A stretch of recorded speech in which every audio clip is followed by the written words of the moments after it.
SL समूह ने सफलतापूर्वक अपने 90 साल पूरे कर लिए हैं। इस मौके पर दिल्ली के इंदिरा गांधी इंडोर स्टेडियम में एक भव्य समारोह का आयोजन हुआ। इसमें राष्ट्रपति प्रणब मुखर्जी, प्रधानमंत्री नरेंद्र मोदी समेत कई दिग्गज हस्तियों ने शिरकत की। इस मौके पर एसएल ग्रुप के चेयरमैन और राज्यसभा सांसद डॉक्टर सुभाष चंद्रा ने 5,000 करोड़ रुपए के साथ डीएससी फाउंडेशन की शुरुआत की। डीएससी फाउंडेशन रोजगार के नए अवसर मुहैया कराएगा। ये कहानी है एसएल ग्रुप की। एक बिजनेस ग्रुप के तौर पर एसएल ग्रुप की 90 साल की उपलब्धियों का एक झरोखा दिल्ली में दिखा। एक छोटे से कारोबार से असीमित संभावनाओं के आकाश तक की विकास यात्रा करने के संघर्ष और कामयाबी का एक गुलदस्ता आपके सामने था। एसएल ग्रुप के 90 साल पूरे होने पर दिल्ली के इंदिरा गांधी इंडोर स्टेडियम में हुए इस समारोह में खुद देश के राष्ट्रपति प्रणब मुखर्जी और प्रधानमंत्री नरेंद्र मोदी मौजूद थे। संकट में आए चावल में तो दाल पे चले गए, दाल से निकले तो कहीं और चले गए।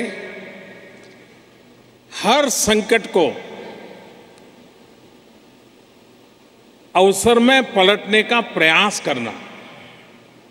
और कोई सोच सकता है कि सॉइल से लेकर के सैटेलाइट तक अपने आप को विस्तार कर देना। आज भी आपने देखा होगा, उन्होंने अपनी पूरी ताकत, जो नया विजन दिया है, जिसको मैं कहूं तो एक सोशल एंटरप्रेन्योर के रूप में अपने आप को प्रस्तुत किया है। ये समारोह एसएल ग्रुप के 9 दशकों की कामयाब कहानी को दोबारा जी लेने का मौका था। इस मौके पर ग्रुप की फिलॉसफी के मुताबिक कारोबार के जरिए समाज के लिए कुछ नया करने की धुन एक बार फिर दिखी।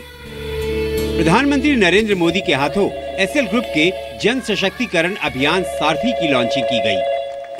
हेलो सारथी, मेरे बच्चे को पास वाले स्कूल में एडमिशन नहीं मिल रहा है, क्या आप मेरी मदद कर सकते हैं? सारथी अपने आप में साथी भी है। इस सारथी के माध्यम से अधिकारों की पूर्ति कैसे हो, कर्तव्य की अनुभूति कैसे हो और कर्तव्य का दायित्व निभाने का प्रयास कैसा हो, उसका एक अच्छा सा जुड़ाव उसके अंदर नजर आ रहा है।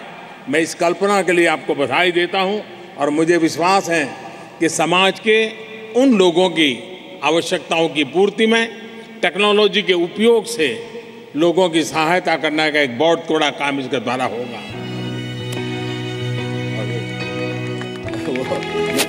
एसएल ग्रुप के 90 साल पूरे होने पर डीएससी फाउंडेशन की नींव भी डाली गई, जिसमें चेयरमैन डॉक्टर सुभाष चंद्रा और उनके भाइयों ने अपनी निजी संपत्ति से 5,000 करोड़ रुपए फाउंडेशन को दिए।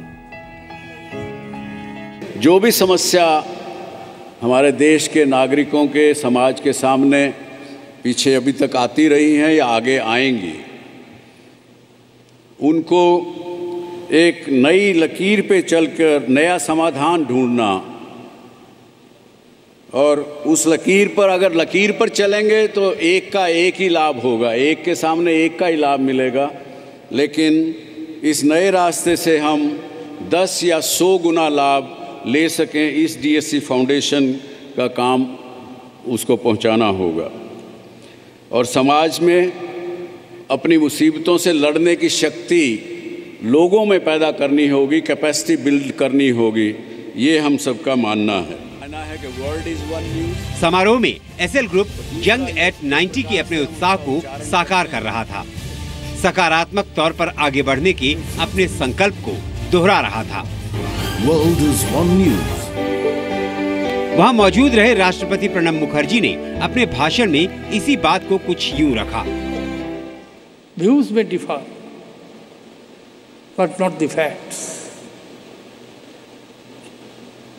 Today, to my mind, it is not very healthy development.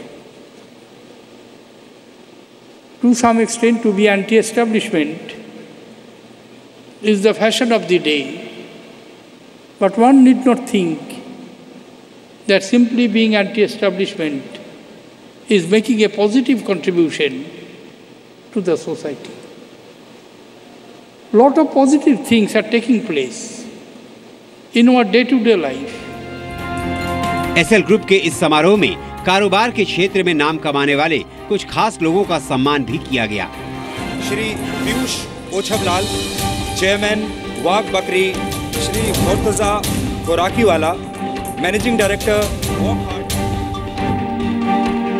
ये समारोह एक परिवार की इकाई के कारोबारी सफलता का भी नमूना था। परिवार के मूल्यों को पीढ़ियों से संजोने के एसएल ग्रुप की कोशिशों को इस समारोह में सम्मान दिया गया। ब्यूरो रिपोर्ट, जी मीडिया।